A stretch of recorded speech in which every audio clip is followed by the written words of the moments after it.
So in this video, I want to talking with you guys about the way to optimizing our software development life cycle. So I see a lot of the time when you are working on a project, many of the times we're spending on is on testing and on verifying the feature. And if we can somehow optimize that step, we can actually optimize the whole development life cycle, and we can save a lot of time to focusing on something else, to improving ourselves or focusing on the business logic. So in this video, I will talking about this, and actually I have facing a very difficult project when the software development life cycle stuck at the testing step. So I'm gonna sharing all with you guys in this video. So let's get started. So when you are working on a project, you're receiving a ticket.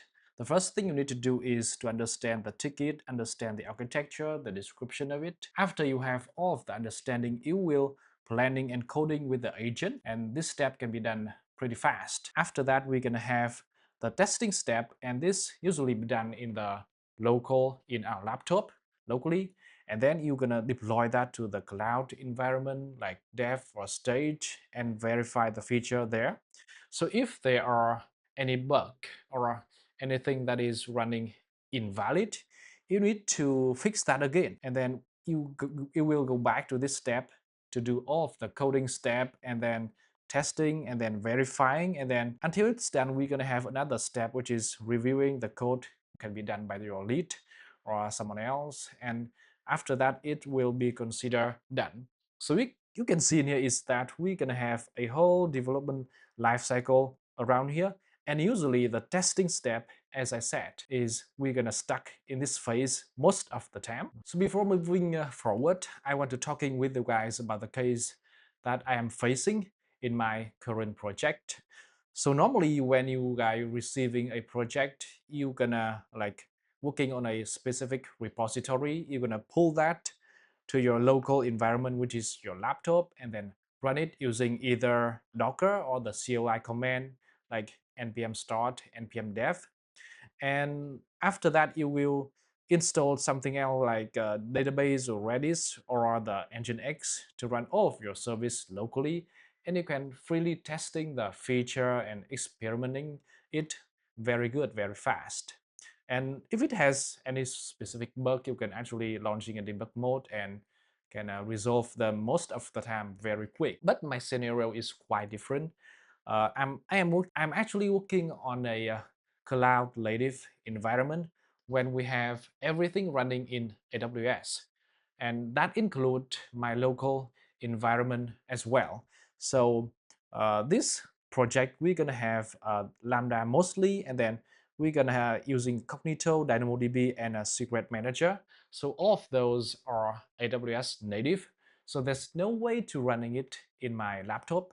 So what I have to do is normally I'm gonna working on my local laptop first, and then I'm gonna deploy that code to the cloud environment. And after that, I'm gonna do all the testing in this cloud environment to see if it's valid or not by checking the console log and then checking the database and stuff. If it has any bug, I have to working on my laptop again and then deploying. So this step is taking quite a lot of times, and most of the time I'm stucking is at the testing phase. So that's why I have to have a way to like improving this using AI agent, which is quite of a innovation tool in this age. Okay, so in order to design this AI agent, the first step I need to do is go back and take a core principle of how we can design an AI agent. So the first step is I need to know how we test or verify any feature before we having the AI. This is the first one. The second one is I'm gonna map all of those steps to skill and tool, and specifically so that the AI can know the exact step to complete and finish my task.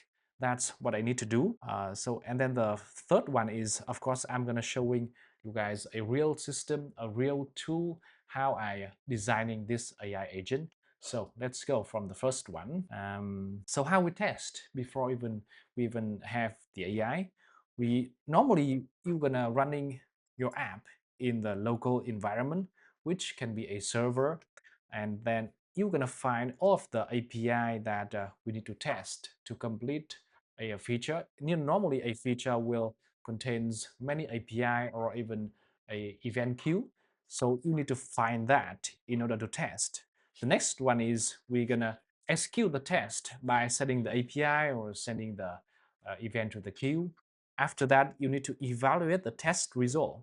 So the test result is like the expected output of the feature. It could be a response, correct response, or database data. If it has a wrong response, invalid data, or sending a wrong email, so that's when we have a problems. The next step is we're gonna finding the root cause. If everything is correct, we can consider it done. But if it has any problems, if it's false, we need to find the root cause by reading the code. That's usually the fastest way, but it's very hard by just reading the code to find out the bug, right? We need another thing we usually do is using the debugger, which is very convenient and very fast to finding a bug. Some people using the log as well. After that, we need to fix, and then we need to test again by executing the test suite, and then this loop going on until we have all of the expected outcome of the task. That's what we normally do. So after we have a big picture of all of the steps we need to do when testing, I'm gonna map all of those steps to skill and tool. So for running the app in local environment, this is normally very easy. We're just launching a Docker or the CLI command to starting our app. Next, we need to find the API. So normally the agent can reading our code to find it very quick. But sometimes if the repository is quite big, very big, we need a Swagger documentation to help us help the AI scanning of the API endpoint easier and faster. When executing the test, normally we're gonna calling the API and sending the event queue. Maybe we can doing a specific tool for this step, and maybe we need to fake the data in the database and a blob storage as well. So that means we need an additional tool to do this step. When we evaluating the test result or finding the root cause, usually it will sharing the same tool. Like let's say we have this wrong response or the invalid database data. So that means we need a tool to access the database. But many of the case when we have a problems when sending a wrong email or sending a wrong API to third-party access or sending a wrong request to third-party API, we might need a specific tool to check that. And normally the fastest way is checking the log. This is for evaluating the test result and finding a root cause. Usually this step will sharing the same tool because so for the responding of the API, this is very easy to check. But for invalid database data, so that means we need a tool to access the database. It could be an additional script, bash script, of course. And for sending a wrong email, usually in this case, we need another way. Normally we're gonna debug, but in this situation, we might need to log off the data to the console so that we can use another thing, which is a process manager or Docker.